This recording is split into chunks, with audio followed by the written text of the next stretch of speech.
gosh. That's how now everybody knew, even my distant family. Yeah. Everybody was assuming that I stole from Papa Payne. As and when people came to see me and visit, some of them I didn't know. They were Papa Payne's fans. It was a very difficult time for me because I was still in denial. Yeah. I'm in prison. The whole world knows now that I'm a thief. I was a head office accountant overseeing my employer's bank account. My husband didn't have an income, and the lifestyle, man, that we've chosen is demanding. This one time I sat there thinking about my troubles, but finances basically, and I'm looking at this money in the bank account, in my employer's bank account. Oh, millions are coming. How much? That bank account had money. It had money, and I was swimming in problems. And you're just looking at it. I'm just looking. I've got access to it, and I'm thinking, I'm just gonna steal it. They had about over 200 million in that bank account. At your fingertips. At my fingertips. I stole money from my employer's bank account. I transferred it into my husband's business account. She knew that I intend to steal. Okay. We decided to steal from my employer. And how much is this? My first transaction was only 200,000. Only 200,000.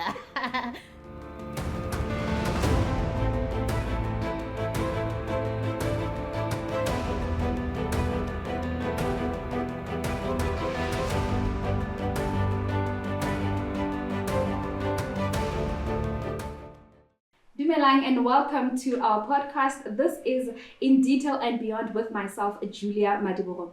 Today's guest is someone who is a powerhouse in the entertainment industry, an artist manager, a corporate maven. I can go on and on and on and on, but let her introduce herself.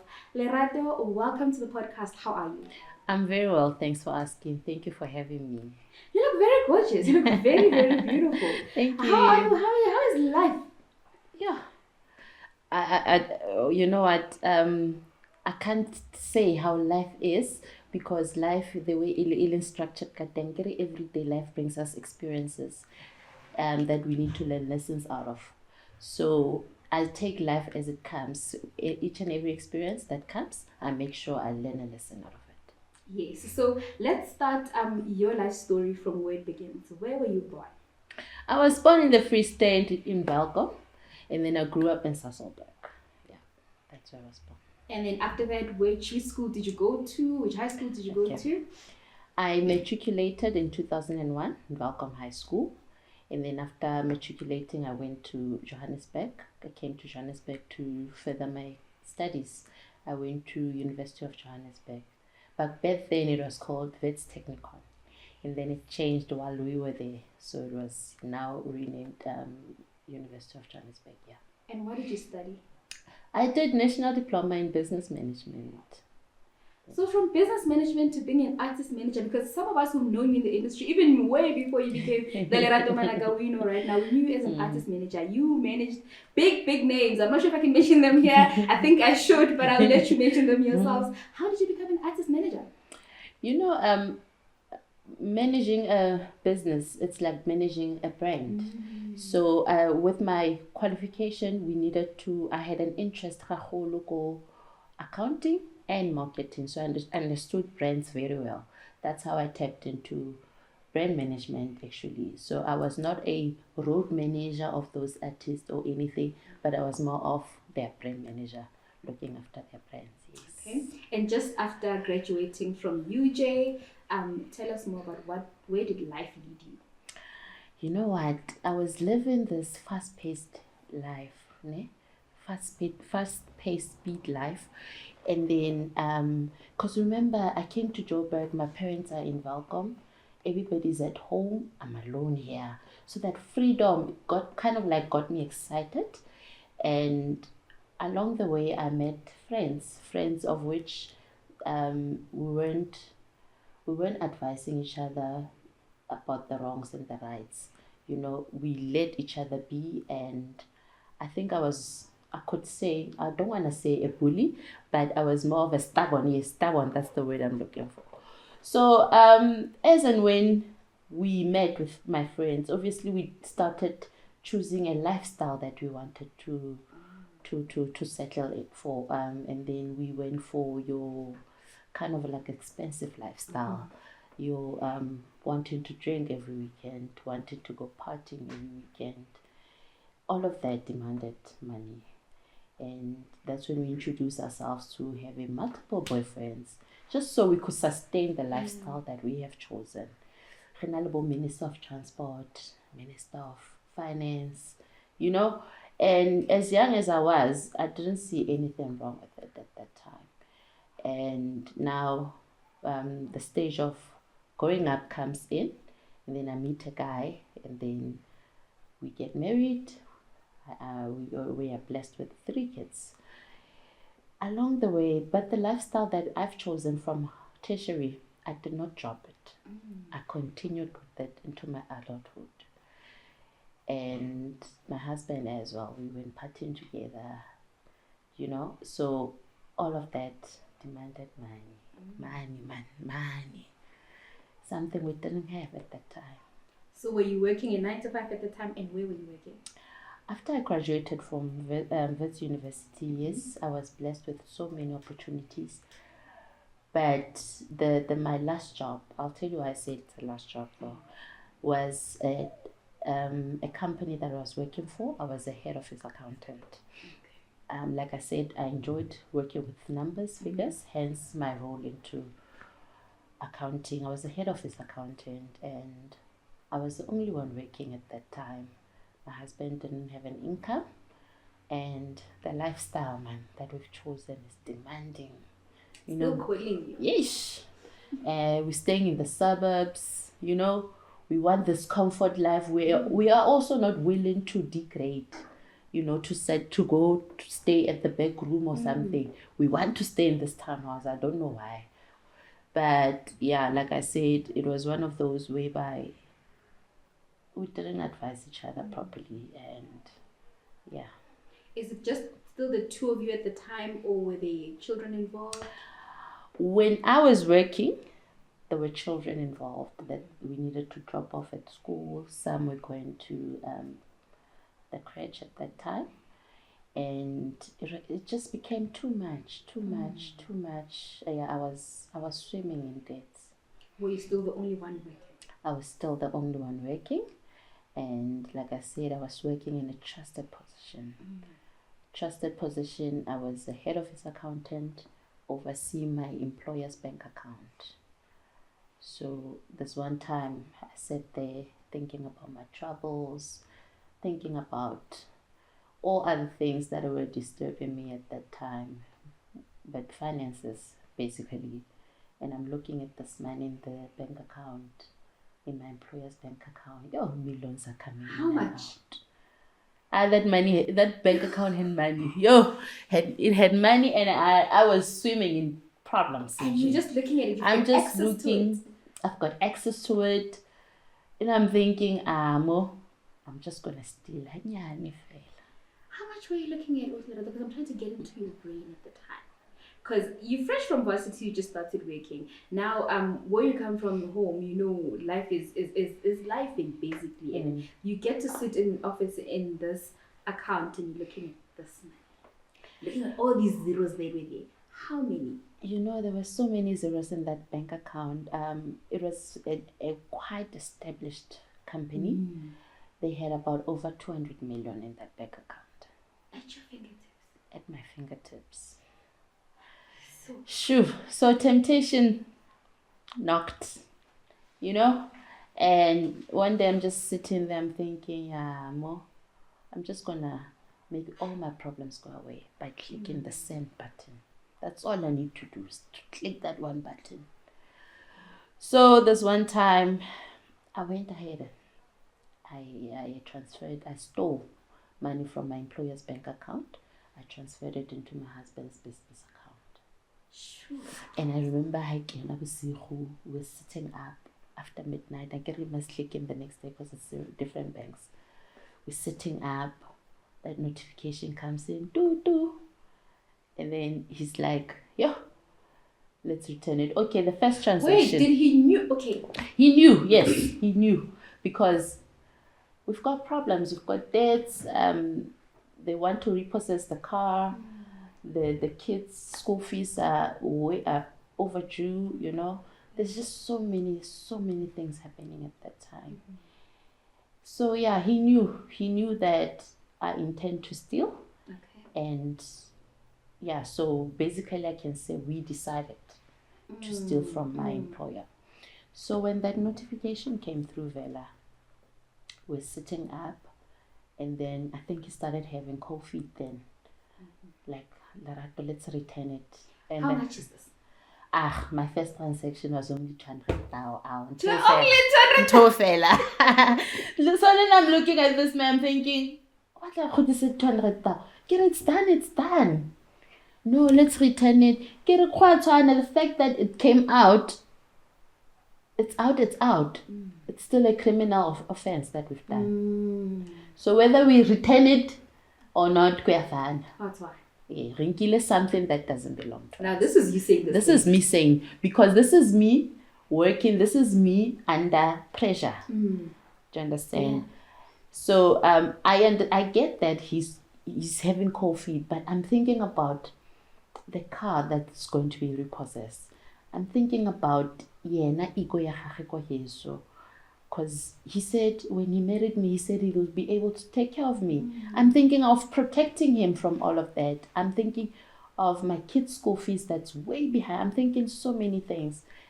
Even my qualification that I had obtained from University of Johannesburg, my school fees was outstanding, so I didn't have my certificate. So I'm thinking so many things at that time that, you know what, I can finally get the certificate.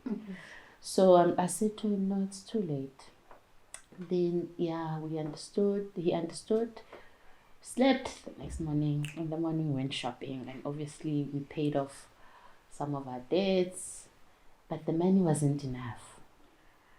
The money was not enough. That 200,000, it said to me, go fetch more. So at this time, no one suspects anything? No one suspects anything, because at that time, I'm not even using my credentials to steal that money. I'm using everybody else's credentials except mine. So you had access to all this information? I had access. I studied the system for about 1.5 to 2 years. So you've been working for the company for more than 2 years at the time? Yeah. At that time, I was working for a company for longer. And they had just also changed management. So everybody that's coming in, I'm training them. So I'm only training them what I want them to know. That this system can only do this. This system doesn't communicate to the bank. So I'm only training them on exactly what I want them to know. So yeah. So you planned this? Age, my darling. Yeah, unfortunately. Yeah. So yes. That is. So then the first money comes in. What is the first thing you guys buy? What is the first thing you guys sort out? To be honest with you, the first thing that we did, I think we went for saving the car and paying my kids' school fees, because mine came in later. I paid in my school fees later with the second transaction. So the first one went towards saving the car and paying the kids' school fees. Hence, I'm saying it wasn't enough, because that car, I think they wanted 100 and something. And already we took 2, and we still have more things to attend to. So I went back for some more. How soon after? I think all in all, my fraudulent activities took about 6 months. So each and every month, and I've got 6 transactions that I did. So meaning each and every month I was stealing. Amounting to how much? 6 transactions amounting to how much? They would differ. It depends how I felt, what mood was I in at that time. And how much of this total amount? Sure. I'm even embarrassed to say the total amount. 5 million? It was millions, my darling. Millions? Let's just leave it there. Yeah, it was millions. Okay, so then... You know what's more embarrassing about the amount is You know, as in when you still little, you are not aware of the total figure. Oh, So yes. the only time I became aware was during the court trial, when they spoke about the total figure. I was like, what? When did I get there? Because I remember I even wanted to help them with the calculator, saying, no, guys, Something is wrong here. you know. And if you ask me today, Yeah. what is it that you did? Ga gona ntho e bonagalang e ke reng I can point and say that thing. Hence, ke re, my crime, it's embarrassing, it's stupid, it's, yeah. Sure. And then how many transactions were they telling you that you did in court? 6. 6 transactions? Yeah, so Okay. over 6 So months. it's about approximately 1 a month. Yeah. Okay. You're still telling us about your second transaction now. You sorted out most things that were literally burning to you, which were saving the car, your child's school fees. What do you do with the second transaction? I think second transaction we paid my school fees, tertiary fees, and then obviously I'm trying to remember, because I don't remember what came when. But I know that all in all, I also renovated my mom's house in the process. I also bought my grandparents' car. I know we paid off my in-laws' house, and then there's a property that we bought, but not under our name, under my in-laws' name. So I just don't know which one came first, but I know this is some of the things that we did with the money. So with all these things that you're doing for at home, your in-laws and everyone else, where do they think you're taking the money from? I think we're busy lying saying Mugai got a tender. Oh, so if you like a guy got the Yeah. and they believed They it because now all believed these works they are. Do you understand?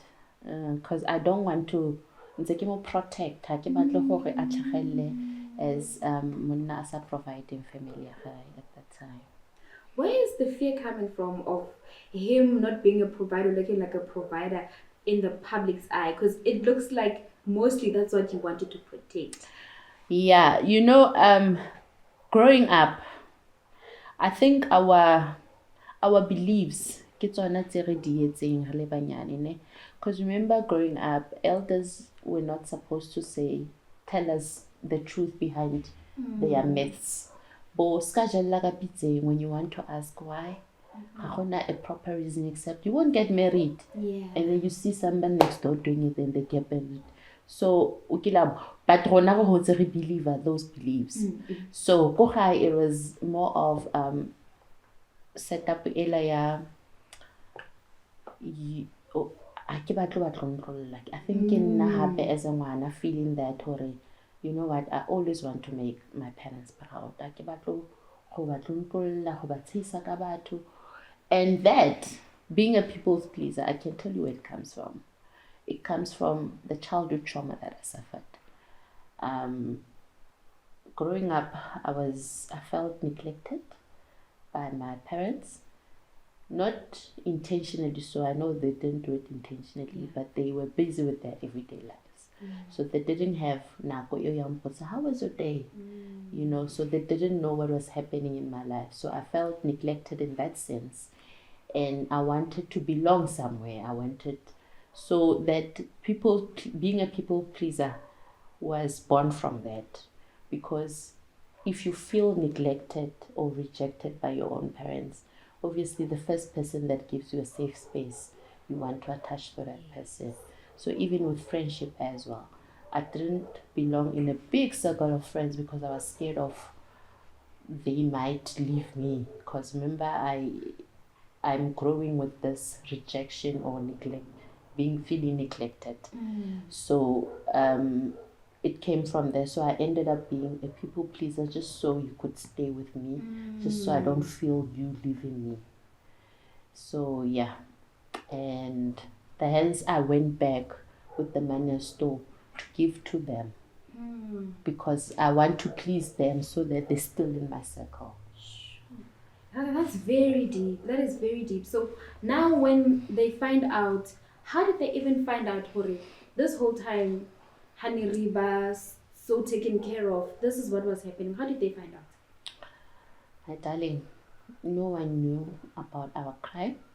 It was only my husband and I until the day we were sentenced. That's when we had to phone home and tell them what's happening. And even at that time, we can't be honest because remember, we are in denial.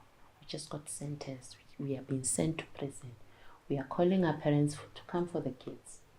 So because we are in denial, we still say to them, hi yonto, ke maka. And then 3 weeks later into my incarceration, the newspapers. Baba Penny's manager. I'm thinking, oh gosh, that's how now everybody knew, even my distant family. Yeah. That's how they knew through an article. Shoo. And during that time, it was a very difficult time for me because I was still in denial. Yeah. I'm in prison. The whole world knows now that I'm a thief. The whole at that time I'm not calling myself a fraudster because it's the same WhatsApp group. So ke na le ntho ela ya hore I'm going through self-stigmatization. Yes. You know. And I don't want to be here, I want to go out. And here's the paper saying this. The parents know a different story.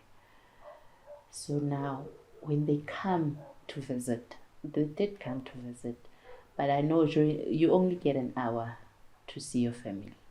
During that hour, it doesn't really matter what they just want to show you support. So I think they are gathering the stories, bits and pieces, as and when I talk about it after incarceration. Oh, this is what happened. But I have not sat down with any of them to say, you know what, this is what happened. They only hearing it now when I start speaking about it. So as you mentioned, you just touched now, Hore, people found out through these articles, because as I was saying earlier, Hore, you were a big name at the time in the industry, and everybody knew who you were. Everybody feared you. In fact, you were in the middle of a very large case with another multi-media company, which you're not going to mention now. So when now everybody finds out about this, obviously your family is there for you, supportive of you. What does the industry say? The people in the industry, are you even aware? Where are they? Everybody was assuming that I stole from Papa Penny. Because I remember as and when people came to see me and visit, some of them I didn't know. They were Papa Penny's fans. To come and say, how could you steal from him? Lerato, Imagine. Papa Penny's fans came to you. I swear. Just to ask me, how could you steal from him? I'm thinking, you know. So it came to a point whereby Nikishaba sleep is a visit. If there's a name that I didn't know, I'd say no, I can't go see them because now everybody's accusing me of stealing from Papa Penny. I think there were 3 different articles because I remember 3 different correctional services officers brought me the articles to say, look, you know. So it was tough. I'm not gonna lie, it was tough having to explain, no, I did not steal from Papa Penny, but I can't say I stole from, because now there's an appeal that I'm busy with and I want to go home, and I'm not gonna go home if I'm agreeing to this crime, because all along I've been saying I didn't do it. Because you know why? Because I didn't use my credentials. So, and I've always believed that the only reason I got caught was because of where the money landed, not how it got there. You know. Was your husband also arrested? Yes, both of us were arrested. I was sentenced for fraud, and then he was sentenced for money laundering. How did he get arrested? How did you find out he was also arrested? And you see, let's start with, how did they know that I stole? Yes. Yeah, let's go back a bit. There was an anonymous tip-off email sent to my manager to say that I'm stealing from the company. And investigations were conducted, and they did indeed see that there is money going out and lending into this account. And This one account. Yeah. So you only used one account the entire time? Yeah. Okay. And this account belongs to Manaka. And Manaka doesn't work here. And Manaka is not a service provider. Because now they're asking themselves, how did we end up paying Manaka? I'm sitting there, keeping quiet now. And then until they figured, oh no, this person is married to our employee after the investigations. So I was called in, I was interrogated for 8 hours. The whole time I kept saying, I don't know what you guys are talking about. Because they could not believe that I did that alone. They kept on saying, who are you working with? For the mere fact that I'm using their credentials and the system is asking every 6 weeks to change credentials. And once you change it, every 6 weeks, I know them. Yeah. She tried to gasp for air. So now the DC happens. I just want to understand, in your head at the time or when the crimes were happening, did you ever anticipate, or if it ever gets to the point where I'm getting caught, this is my strategy? Yes, we did have a strategy. Yeah. We did have a strategy, but unfortunately, Molawila Rabonsa Hore. Apart from that, I always say, it's more spiritual than you can ever imagine. And as much as somebody, because how can you find people that are of it like they want their freedom. I see you, but they fighting for their lives. So hence they become more spiritual. You don't understand them until so in my case as well, it was we've got strategies, but they didn't work because ultimately I had to go there to learn a lesson. Okay. Now let's take it back to the DC. You're still explaining to us how you found out your husband was arrested as well. Oh, okay. So yeah. So the money going into his account, obviously, after the investigations, they said no. Then there's a link between the business owner and our employee. And that's how he was arrested. When I was interrogated, they wanted me to call him in to the offices to come and explain why is he receiving the money. And I remember texting him saying, they're going to phone, don't answer. If you happen to answer by mistake, please don't come, because just now they arrest you for trespassing. So we needed to be smart as well, be a step ahead. And then we were told that obviously they did make contact, they didn't find it. I was then let go, and then they told us that tomorrow hand yourself in at the police station. We did that, and they gave us a night to think about it. We did that, and hey, now we went and handed ourselves in. I'm telling you, hence Jenny A was more spiritual. Ke kopane le batho bang advisang otherwise. Ban advisang hoya ya ntantsweng bomola se batla tronko. Ya mmeulo lo dampa mollo tla tswa ka ra tronko. You know, so hence all of that was just a total waste of my time. Had I known that 2012 I gave her arrested.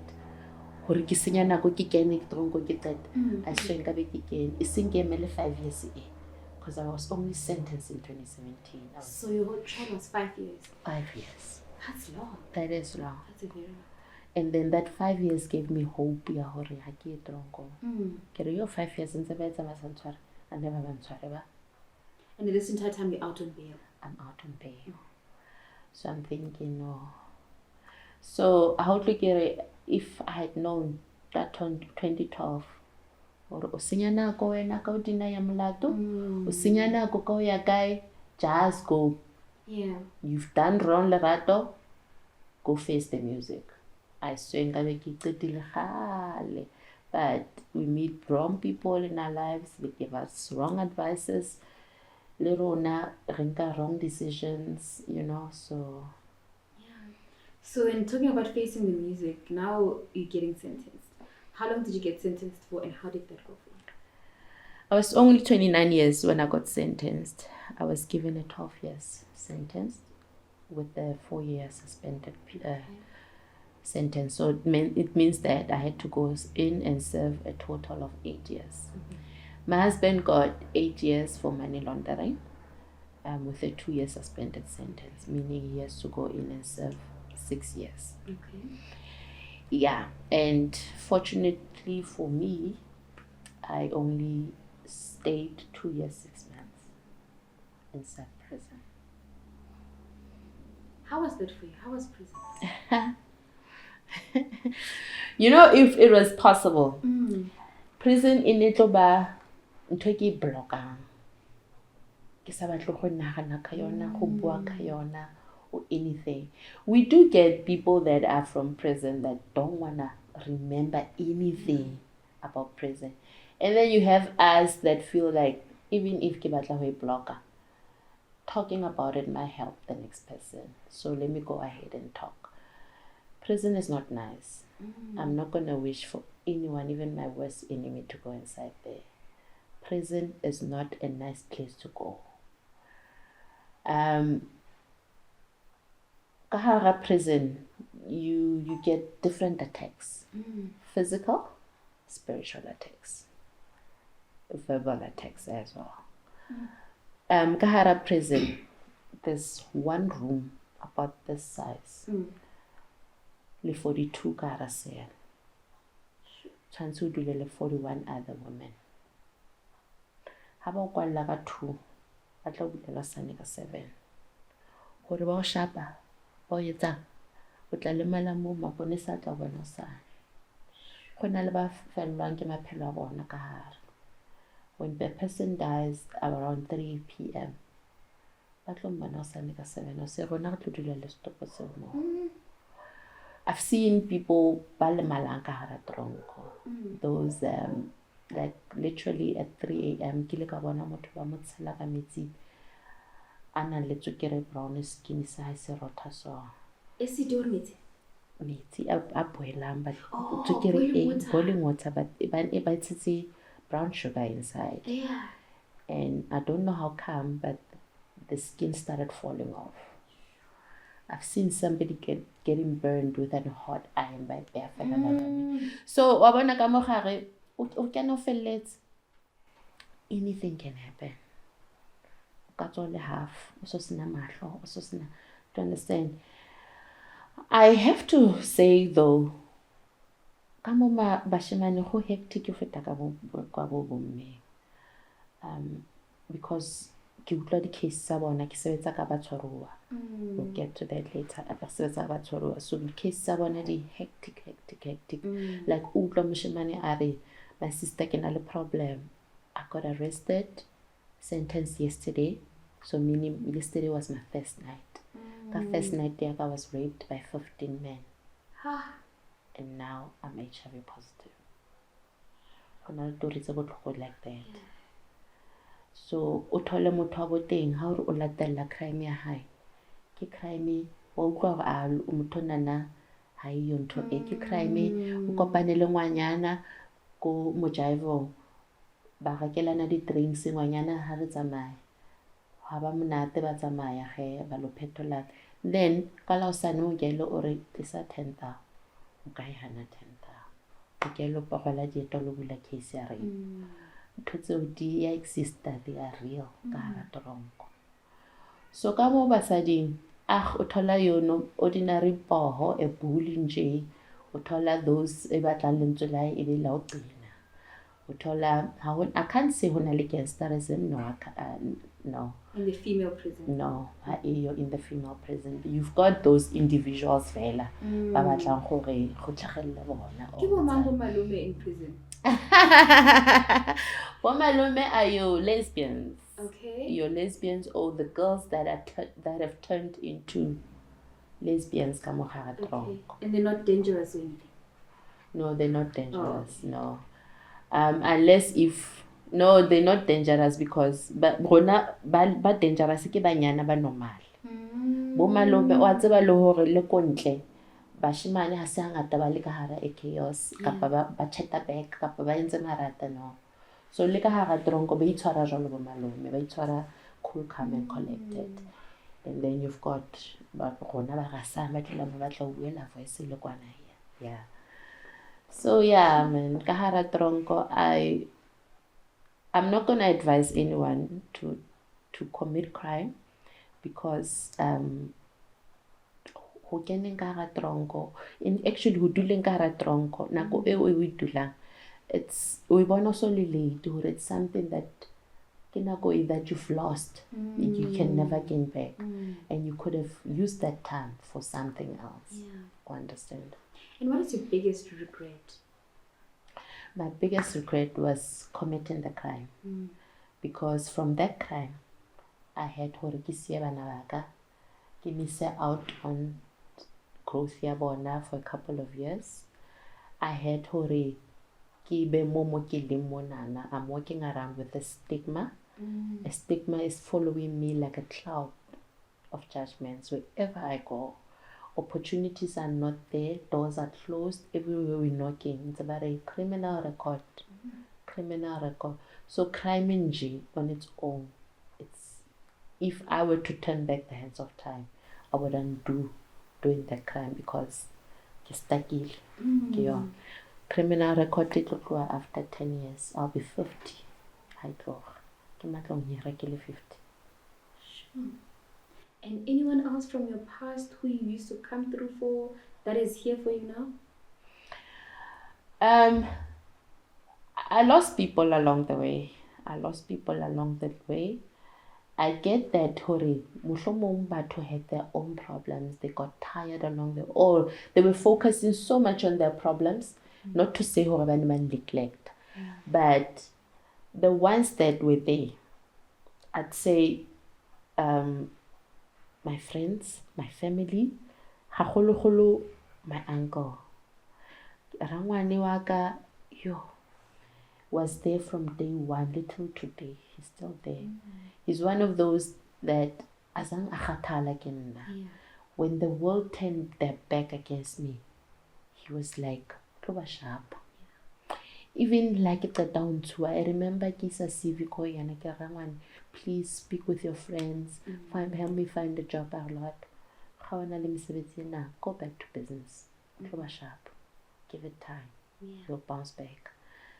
Give that one person that always had their faith in me. Yeah.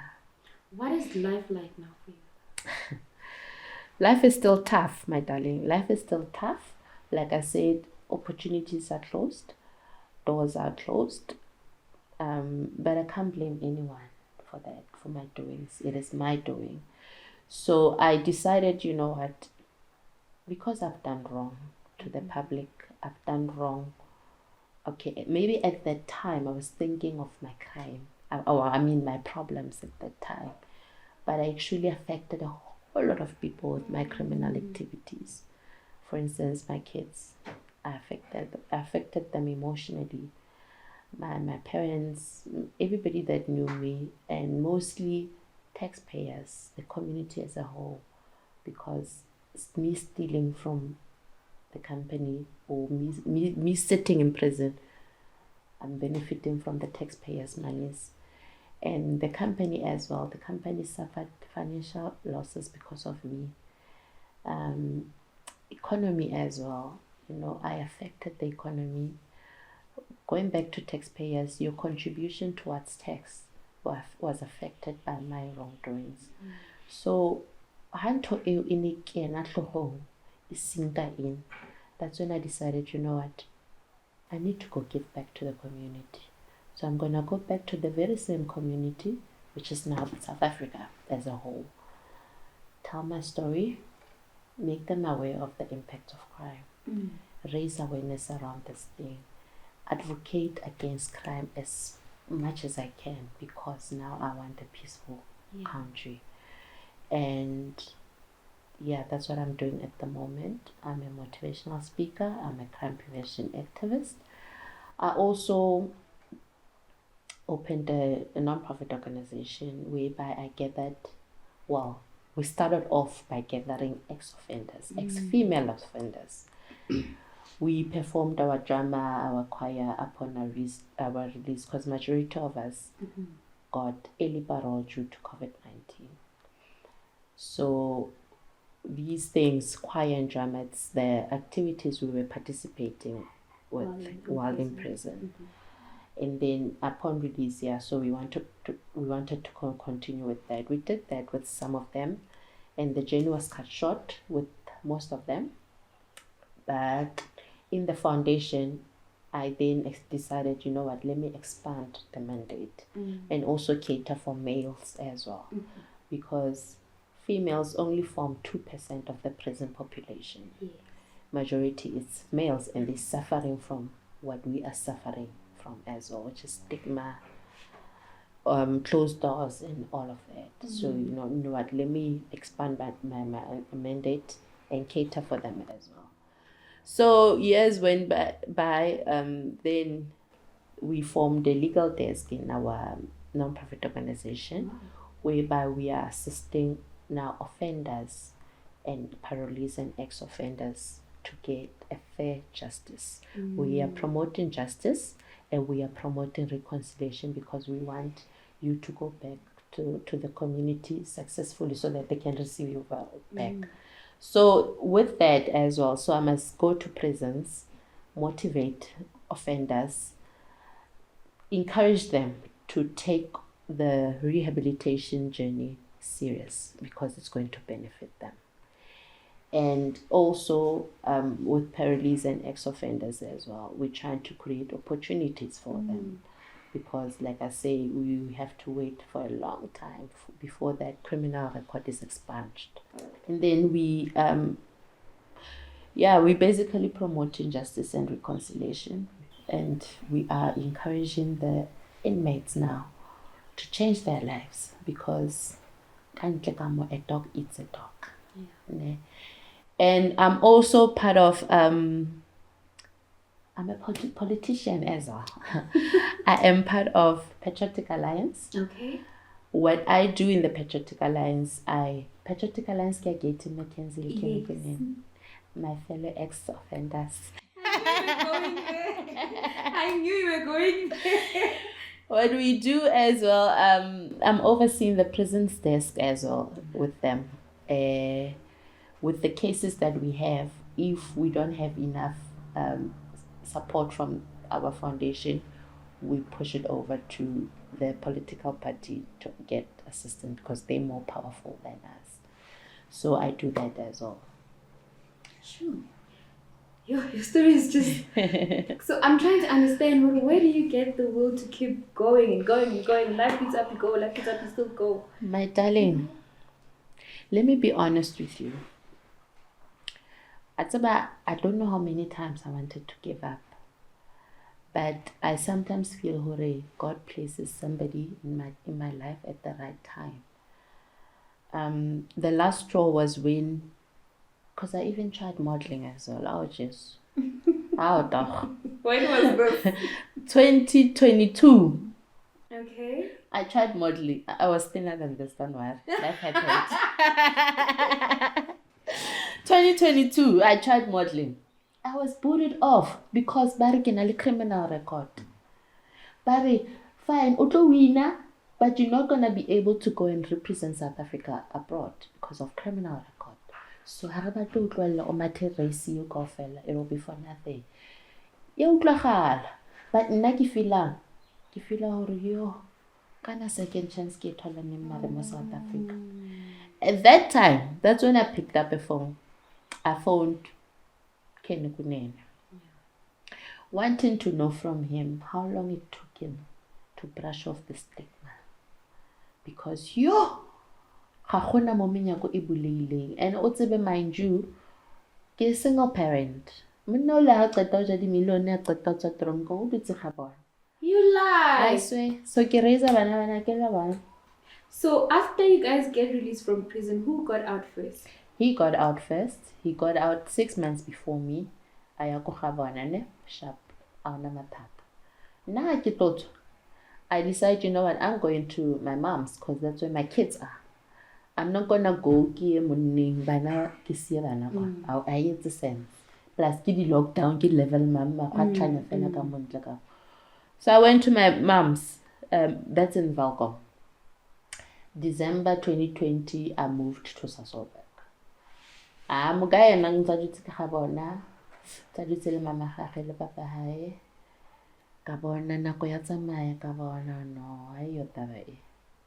Ke mmotse mokae o sa tlo phanda le nna ka cause a ke dule heso. I can say the excuse certain it is kene man. Kuka fela it is exactly the excuses. Ke re Lerato. Emma we tinte o gawana le mokae. Now back to Kenny ke re.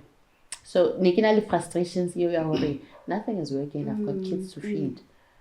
And I'm trying almost everything. So I wanted to know how long it took him to brush off the stigma thing. And then he said to me, let's phone each other the next day. The next day after that phone call, I promise you, I was a full member of the Patriotic Alliance. It made so much sense. It was last year. Okay. So I entered the competition, modeling competition 2022, October. January 2023, Barahona, girl. Is it the big national thing? It's a Mrs. Universe South Africa. Oh, okay. Yeah. And then, yeah, ka January, like, no, ka March, it was March. And a little bit, there was my story was aired on the channel 147, I think, Africans. The channel oh yeah, kunzima, because the next day I got a call. And then I was asked, you are taking Lerato, we're getting advices for you, but it's not going to work. You will not be able to because you've got a criminal record. So Kenny and Jeta Hore, no, let's call each other next day. The next day, the rest was history. You signed up. I signed up immediately. Within 3 months, Bambona, my energy levels, they understood my assignment in the NPO. They said, you know what, come through with the same task. More power to execute. Yeah. What do you want people to take from your story? Or a crime. Crime Next, guys. I want people to also understand, Hore, sometimes you don't wake up and plan to go commit crime. It just happens, especially whereby you are involved in an abusive relationship. Let's talk about abusive relationship.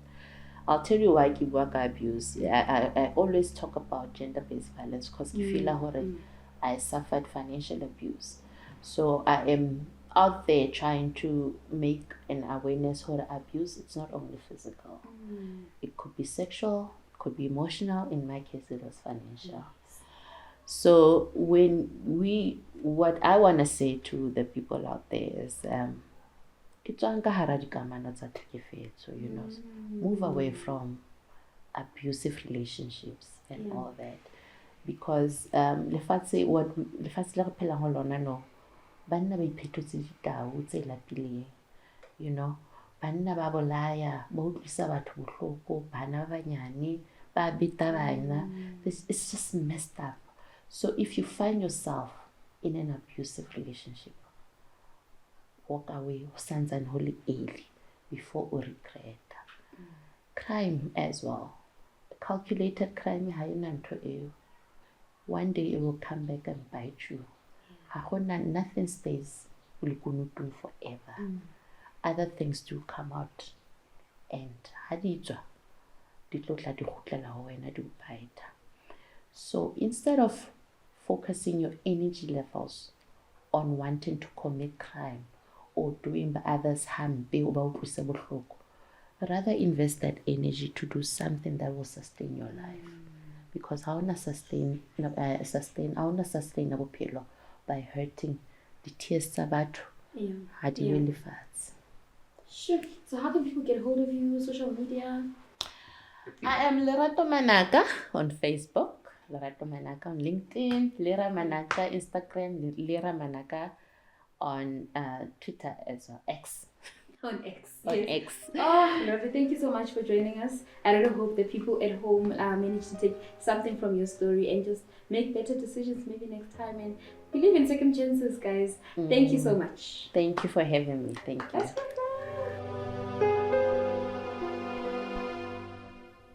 And funny enough, the day I got caught, I had that feeling I'm going to get caught. Let's talk about that. What happened the day? I wore all black that day. Okay. And when they came, I knew Uguti there was no way out. They didn't even know Uguti how I did it. Ngabona ukuthi ngimoshela isikhathi. Biziloya mathi yazini angenzela izinto ebe easy. Ukubonisa ukuthi ngenze kanjani. Amtshela ukuthi hayi lento ngiyenze kanje ngoba they were failing ukubona ukuthi ngenze kanjani. Bese ngiready ukuthi yazini ngibhantintele lento. I knew it was going to happen at the end of the day. The first money that I stole, it wasn't even over 15,000. I think it was 13 point something. But deep inside I knew that if this comes back, I will lose the career. I'm in the finance industry, and because if you get incarcerated, you get sentenced, I love taking chances. And this time, ngithatha chance wrong. Ngayithatha ngempilo yami. Bengine client base like yokuthi vele bengasebenzi nomuntu onemali ngaphansi kwe-250,000. So bekuya nama-client thola ukuthi overseas clients, they can keep like a fucking 1,500,000 or $1 million. They don't care. They don't check on it. You email them, you call them, they don't reach out. And usathana ukuhlebela amachini. This investor on my behalf. Ngisela ifuna khona yini. What were you doing with this money? Using it. For your personal personal, upkeep maybe helping there and there. Yeah. Vacations. Vacations! I love traveling.